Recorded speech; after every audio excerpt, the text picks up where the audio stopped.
Good evening বন্ধুরা, তোমরা সবাই কেমন আছো? আশা করছি সবাই ভালো আছো। তো দেখো, বাড়িতে অনেকগুলো পটল ছিল, কিছু করা হচ্ছিল না, তার জন্য আমি এই রেসিপিটি করছি।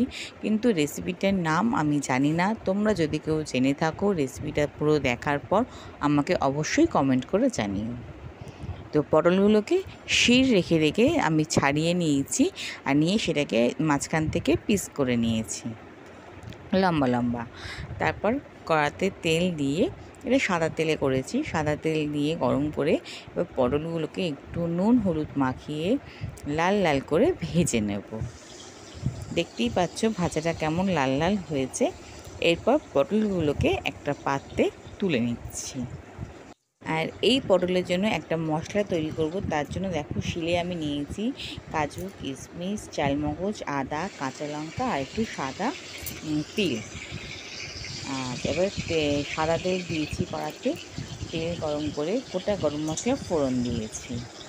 ফোড়ন থেকে যখন খুব ভালো একটা সুন্দর একটা গন্ধ বেরোবে, তখন দিয়ে দেবো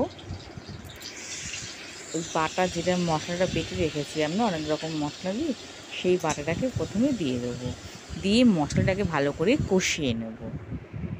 কষানো হয়ে গেলে ওর মধ্যে নুন, হলুদ, লঙ্কা গুঁড়ো, ধনে গুঁড়ো, জিরে গুঁড়ো দিয়ে ভালো করে আবার একটু কষিয়ে নেব। যখন মশলাটা খুব ভালো কষে যাবে, তেল ছেড়ে আসবে, তখন ওর মধ্যে দিয়ে দেবো একটু স্বাদ মতো চিনি। নিরামিষ রান্নাতে একটু চিনি দিলে ভালো লাগে খেতে, তাই জন্য একটু চিনি দিয়ে দিলাম। দিয়ে আবারও একটু নাড়াচাড়া করে নেব। নিয়ে মশলাটা পুরোপুরি কষানো হয়ে গেলে ওর মধ্যে আমি সামান্য জল দিয়ে দেবো। ওই বাটিটা ধুয়ে একটু জলটা দিয়ে দেবো। এখানে জলটা একটু কমই দেব, লাগলে পরে দেখব। ব্যাস, জল যখন ঝোলটা ভালো ফুটে গেলে এবার আমি পটলগুলো দিয়ে দিচ্ছি।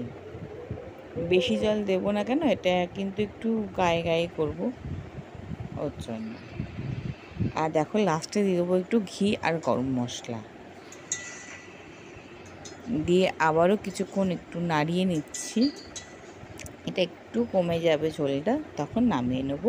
এটা গরম ভাতে, রুটির সাথে, পরোটার সাথে, লুচির সাথে খুব ভালো লাগবে।